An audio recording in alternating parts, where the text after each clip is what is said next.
Good morning, everyone. Good afternoon.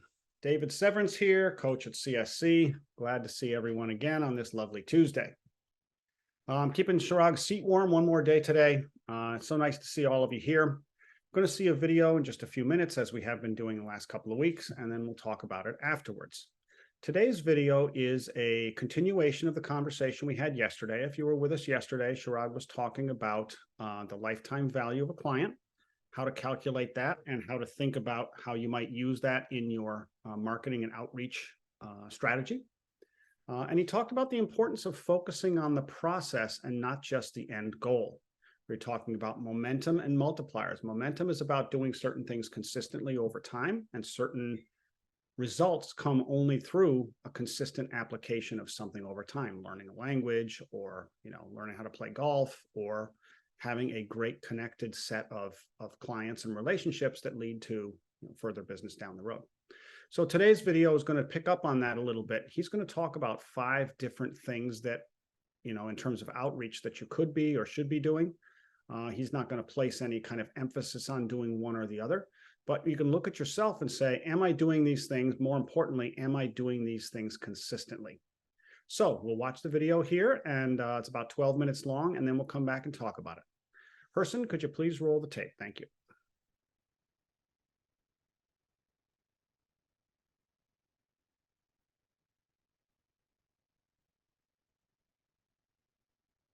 Happy Tuesday, everybody, and we are excited for Predictable Client Experiences Part 2. And what I wanted to do today was give you 5 different ways to outreach to clients where all the emails, phone scripts, step-by-step process is all done for you. Now, the question that I want you to think about is the gap. Now, when we talk about the gap is from where you are, what you want, and the gap is the actions that you need to take to get there. Look, there's so many simple things that we can do each day to make our business and our lives better, but the majority of people don't do it. So yesterday we also mentioned M&Ms, momentums, and multipliers, and today I want to talk about filling the gap to start off with. Remember, our golden triangle of our coaching philosophy is mindset, performance, tactics. Mindset is the ability to think about something differently than you do today. Performance coaching is the art of getting things done, which is the gap. And the tactics, it's the things that you need to do. In this case, it would be the types of outreach: phone, email, gift, annual equity analysis, and handwritten notes. If you can't identify the gap for yourself and why you're not able to do what you need to do, you're just going to continue to have more of the same. Every year is just going to go by and nothing's going to change. Now think about this. If you've been in real estate 5, 10, 15, 20 years, and someone says, Bob at Discount Brokerage will do it for a % less, and you don't know what to do, or you're losing clients because you don't follow up with them, or you don't write emails because you can't be disciplined, that all is a gap. And so many of us need gap analysis in our business. Now, that is just something to think about. Now, I want to go through these different types of outreaches for anniversaries or milestones. Do you know there's a client that I used to work with, and 100% listing agent. And so when we started talking about, well, how do we convert more buyers? The strategy that we came up with was being relentlessly consistent on every listing they sold, sending the buyer every single year happy home anniversary card. Because what we know is the majority of agents don't follow up. And now for some people, you have to go with what feels good for you. Personally speaking, sending somebody a card, unless it was like my fellow Compass agent or a good friend, I don't really see anything wrong with it. It's just a nice touch to doing business. You're not soliciting anything. You're not saying anything. You're simply just wishing a home anniversary. And what we noticed is the longer we did this campaign, the more people were reaching out to us. Because remember, if you did a great job selling the home, there was marketing that attracted that buyer. So it's very compelling for them to think, well, the person already sold the house. They know the house. They've done the marketing for the house. I love the marketing for the house. It's a game of numbers. So today we're going to go through 5 different types of outreach. And like with anything else, you just have to prioritize it in your schedule. And you can use those same 2 30-minute time blocks. You can add 15 minutes onto them. However it is you want to do it, you have to get things done. These are income producing activities. Remember a 10-minute business plan? What income producing activities did you do today? What distractions got in the way? And what we do differently, AKA identifying the gap. If you did nothing more than this every single day to people that you knew and you sold a house to, you would always have more business. So let me share my screen and we'll go through the 5 different types and then open it up for discussion. So the 5 different types are: you can call people, you can email people, you can send a gift, you can offer an equity analysis, a handwritten note, and then in the end, it's not in the doc, but we'll talk about combining them together. So the first type of outreach essentially is a phone call. Now, I would want to reach out and I would say, hey, Susan, it's Chirag from Compass. How are you? Great, Chirag. How are you? I'm doing great. I wanted to call and wish you a happy home anniversary. It's been blank years since you moved in. You know, it's like happy first birthday, second birthday, same exact thing. You know, I would say they'll reply, thank you so much. We've really been enjoying your home. I would say, I love hearing that. I would say with enthusiasm and passion. What has been your favorite memory? Just curious, what has been the favorite memory in your home this year?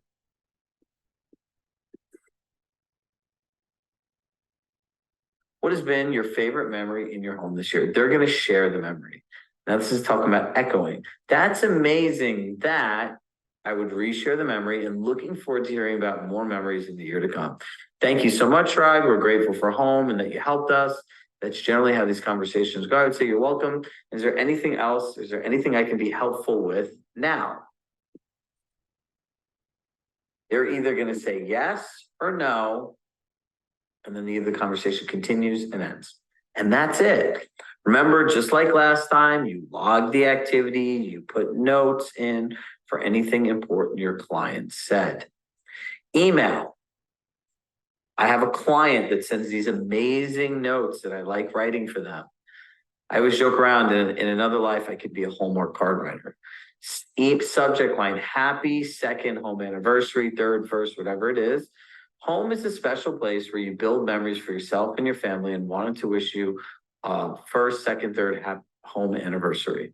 Hope this past year in your home has been filled with joy, smiles, happiness, laughter, and life's most precious memories and moments. Wishing you and your family all the best in this year to come, and truly grateful for the opportunity to be part of the journey in finding your home. If there's anything I can help you with, my personal cell is this, done. So simple, so thoughtful, so sentimental. And these emails always get results. And by the way, for a bonus, you can do this as an email or video. These videos get ridiculous replies. Type 3, a gift. I would utilize Compass Gift Center. You could plan these gifts off in advance. The branding, the packaging is incredible. A lot of our clients use this. I have people send me random stuff from Compass Gift Center all the time, and I love the way that the packaging looks. So I would put in a note, dear John, Susie, Bob, Jim, I wanted to wish you a happy inter-home anniversary. Hope this past year in your home has been filled with joy, smiles, happiness, laughter, and life's most precious memories and moments. Shrug. Done. This one, I think, number 4, I think is the most valuable, especially today. Home is, and I would either do this through a phone call or an email, but I wrote this as a home equity analysis. We'll put this as an email template. Home is a special place where you build memories for yourself and your family, and wanted to wish you a blank home anniversary. For many of us, our home is also our largest financial asset. As the market continues to change year over year, we'd like to offer you an updated equity analysis of your home. Let me know a good time I could stop by where we can go through the current equity in your home based on today's market. If you have any questions, my personal cell is, and I look forward to meeting with you. Do you know how many people take you up on this, or how many sellers there are, or a way to reconnect with your clients? Now, think about it like this. Would any of you ever work with a financial planner that did not update you on the equity of your portfolio? No. This is how the Zestimate was born, because us agents just want to sell people things and then ghost them in the future. And that's not how financial products work. Then the other one's a handwritten note, which is literally a copy of the email. Now, these are 5 different ways you can do this. Now you can send a handwritten note and call about the equity analysis. You could send a email, and then when they reply, I could reply back about the home equity analysis. You could send a gift and pair the home equity analysis. So essentially, you could take a phone call, an email, a video, a gift, or a handwritten note, and pair all of those with home equity analysis. If I was an agent right now with the pending DOJ, NAR lawsuits, the change in the market, high interest rates, low inventory, I would be reaching out to every single client possible and having these phone calls. Hey, it's Chirag from Compass. How are you? Doing well. Have you been watching the news and hearing about all the changes in the market? No, yes, maybe so. Great. We know that your home is most likely one of your greatest financial assets, and we want to be able to reach out to our clients, and just like your financial planner does, provide you an annual equity analysis of your home. What would be a good time for us to stop by for 30 minutes to do so? That is the most simple script that you can have, and our team will take this and add it into the doc as well. Now, this is how you position yourself as a market expert. Now, when you're sharing this conversation, they're going to talk to their friends. Oh, my agent came by and updated me with an equity analysis, and here's what I found. And this is where you really position yourself as an expert in the market. So what are our key takeaway items? Our key takeaway items are: number one, figure out which one of these that you want to do. Number two,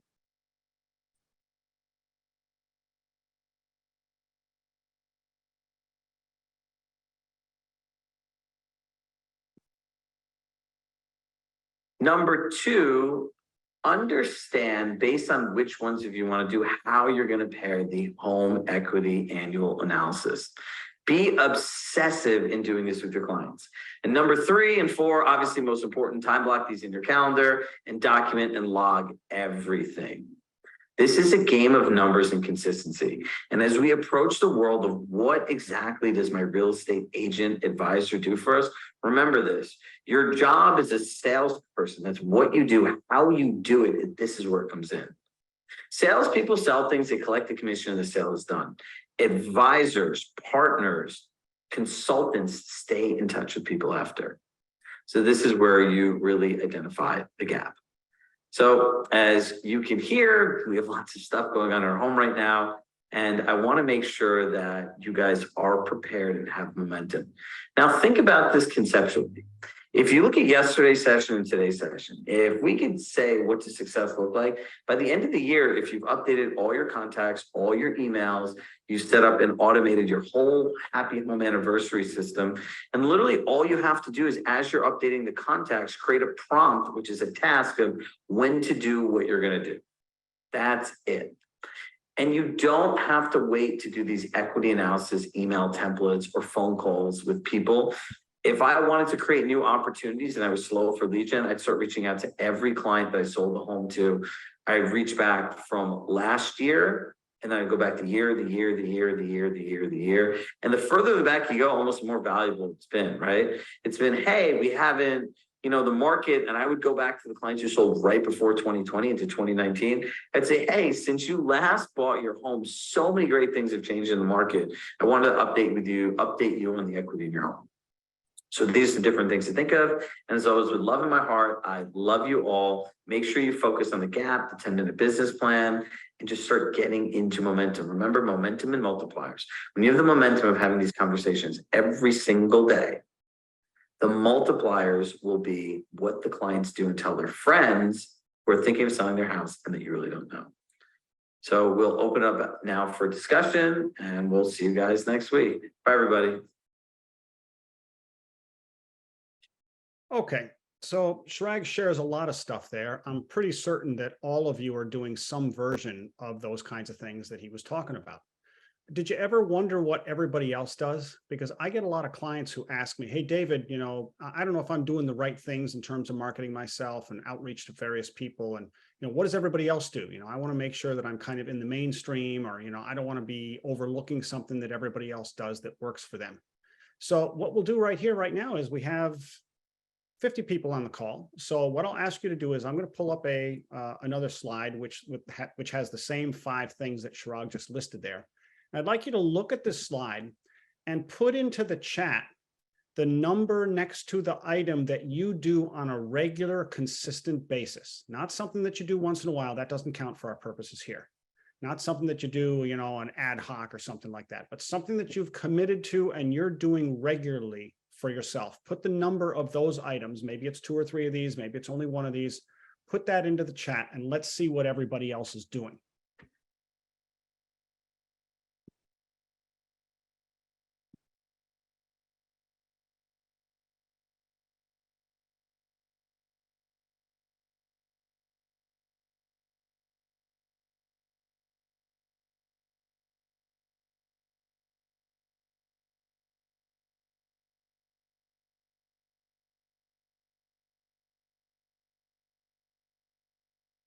All right, I'm seeing lots of 1s. I'm seeing lots of 2s, some 3s. There's a 4. That's a good one. That's Tika or Teka. I'm not sure if I'm pronouncing that correctly. We'll get back to you in just a minute. And if some folks doing 5. Okay, so it looks like people tend to kind of congregate around number 1 and number 2. If I look at the whole stack here, there's a lot of 1s and there's a lot of 2s. And it also looks like people are doing, on average, 2 or 3 of these things. Yeah, there's a few people that do 1 of them. There's a few people that have 4 things listed here. So that gives you a pretty good idea of what other people are doing as far as this stuff goes. The point here is, if you identify who it is that you want to connect with, then you have a whole bunch of ways that you can connect with those individuals. And the question is, are you doing it? The purpose here is to understand that consistent application of effort or energy over time yields long-term successful results that can't come any other way. Just like going to the gym and trying to get in shape, or learning how to play golf, or learning how to play piano, or speak a language, certain results only come because of repeated application over time. And so if you're A, applying yourself over time, and B, applying yourself in useful ways over time, then you can absolutely count on some success there that you just wouldn't get any other way. So when you're thinking about who you want to be doing these kinds of things with, of course, you want to do it with the people that are most likely to yield the result that you're looking for. And so we were talking yesterday, one way to think about who the people are in your sphere that have value to you is by calculating the lifetime value of every customer. And so that's one way of thinking through who are the people that I need to be paying attention to. Because really, this is all about the people that you do this work with are the ones that you need to pay attention to. So if you divide up your groups into A, B, and C, let's say you've got your CRM A list folks, B list folks, C list folks. The A list people are the people where you need to bring your A game. You need to bring your best connections with them. You need to bring your best contributions to them. You need to bring your best attention to them. Now, I'm not personally so concerned whether you rank the people in your particular CRM based on lifetime value, or how recently they worked with you, or if you tend to just focus on people that you've sold houses for or bought houses for, that kind of thing. If they're your regular clients, maybe they're above everybody else for you, or maybe you follow some of Compass's guidance on this. For me, it doesn't really matter which way you're constructing the importance of the people that you work with. But you need to know that it's important for you to follow through with those people most of all. You cannot allow those people to go unserved, to go unconnected. Remember, the goal here is 2 things: connection, contribution. You may not be able to contribute to everybody every time, but certainly there's times where it's appropriate to connect. And if it's somebody you haven't worked with in a while, then first you just want to connect first. Then you can think about how to contribute to their life later. If you've seen our video in the past with Allison Swift, she's an agent in Greenwich, Connecticut. She's got a very clear gifting program that she puts into action for everybody that she works with. She bakes 50 lasagnas every year at holiday times, and she hand delivers them to everybody. And she's got springtime gifts going out to certain people, and summertime gifts going out to other people, and fall gifts going out to other people. A very not sophisticated, but a very clear and organized strategy that she applies. And that's a huge piece of what she does. And she gets fantastic results. I mean, she's, wonderful place to be selling, certainly in Greenwich, Connecticut. But she's like the queen bee there, or certainly one of the very few queen bees. So when we ask ourselves, am I really doing these things consistently? I want to ask you, do you really pay attention to these things and consistently follow through? And if the answer is No, maybe I set some time blocks sometimes, but I don't really follow through all the time. I'm curious, for the things that are on this list of 5 that we just saw that you're not doing, what gets in the way for you there? Why is it that you don't do those things? Is it just because you're uncomfortable with that, or you think that it has no value, or is there something else getting in your way? Please put that into the chat. What is the barrier, or what do you need in order to do some more of those things effectively in your own mind?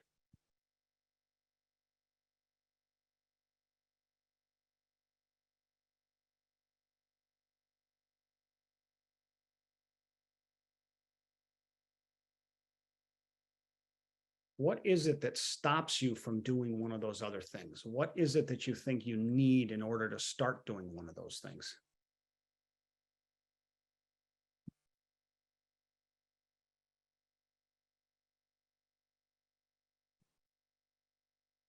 Overthinking it, improve time blocking, prioritizing and saying no more often.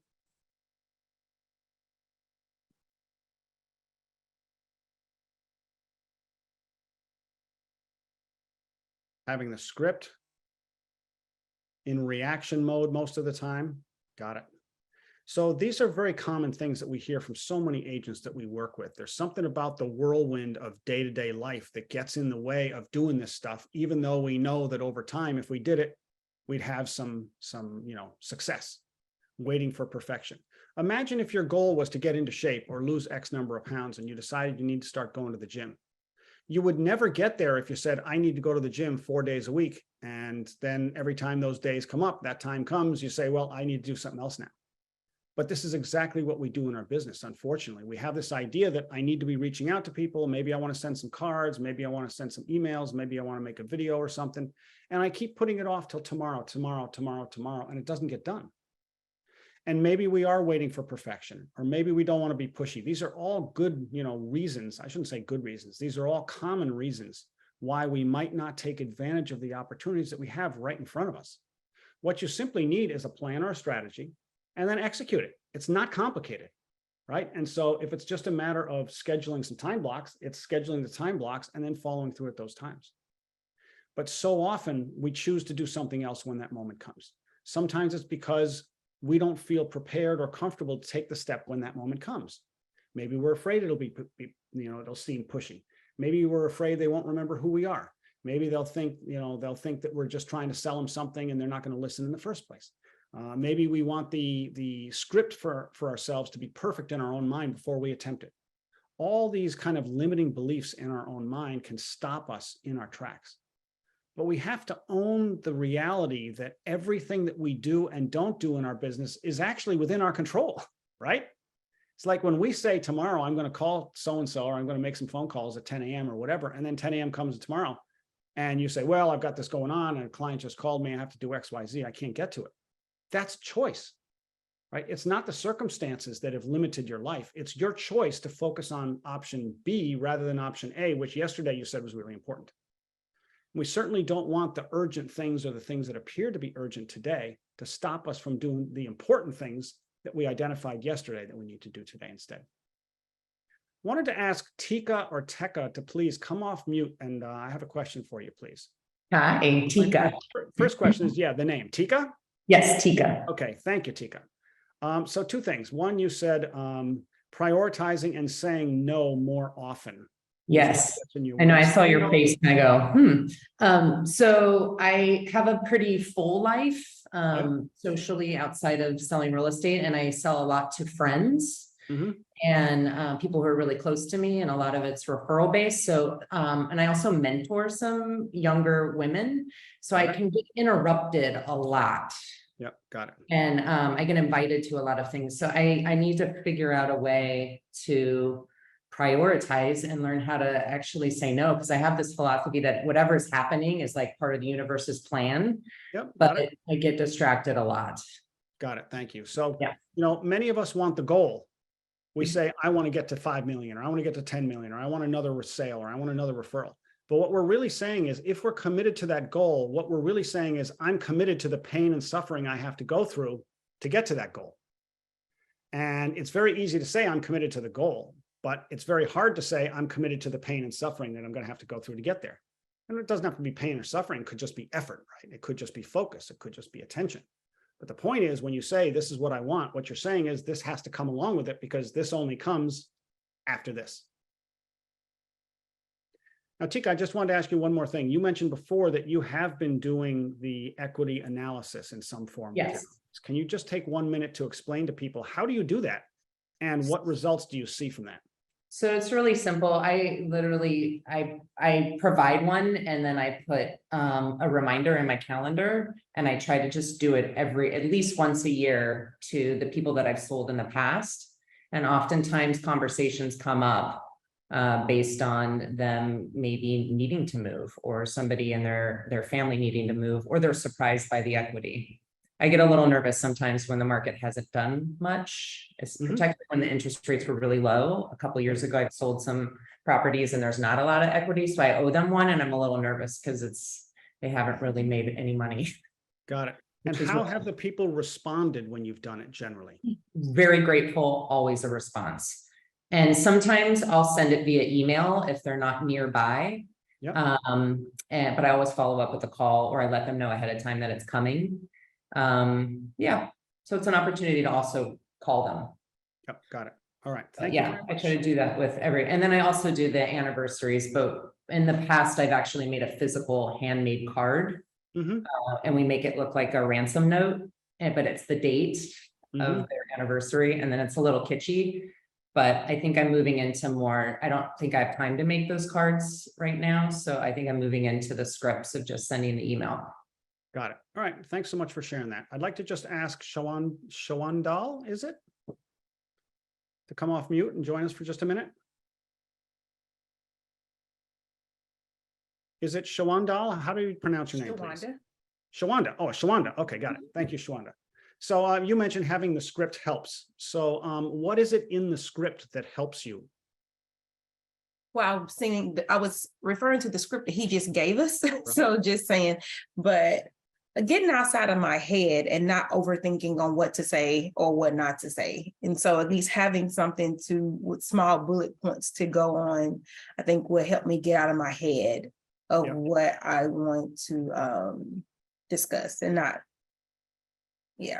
Got it. Thank you. Yeah. Sometimes our own head is our own worst enemy, right? It's that's what's stopping us in our tracks. When we have a limiting belief, that is a belief that we're focused on a barrier or some kind of an obstacle, like they won't like what I'm saying, or I don't know what to say. It stops us from even starting. And very often that's where it ends. Unfortunately, we never get around to it. If you're interested in some more scripts, there's scripts in the Robert Refkin Action Plan. And obviously, there's a lot of scripts that we've offered in various sessions over the years. And for those of you who signed up for the end-to-end program, there's going to be a whole lot more for that stuff. And we have more stuff coming in the future. But right now, if you want a little more help with some scripts, go onto our platform. And here's my homepage. And just type in Robert Refkin. And you'll see there's the Action Plan Toolkit. And so the Action Plan Toolkit has just explanations of all the things that are in there, including suggested, templates for various cards. He's always been really into the handwritten notes. And so there's a bunch of things in there for various situations, and you can just go with that or build off of it, to adapt it to your own particular needs. Also, one thing that's not on the list of 5 that we talked about today was events. And, events can be very powerful, a really effective way to do outreach for folks and create community, especially when you bring clients together into the same event. And many people want to do more with events. Many people have told us that they don't know how to begin. They're not really sure how to put an event together. So just as a reminder, there's also a booklet in here called Client Event. Just put in Client Event and you'll get, there it is, Client Event Playbook.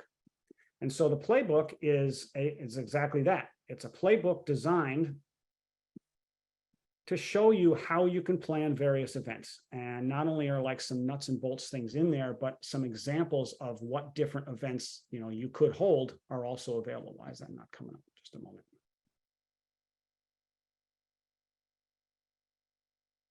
There we go. So you can look through this. It talks about obviously starting with your core 4. Various events here. You could do a family fun day, family photo shoot, client dinners, end of the year client appreciation event, fitness class.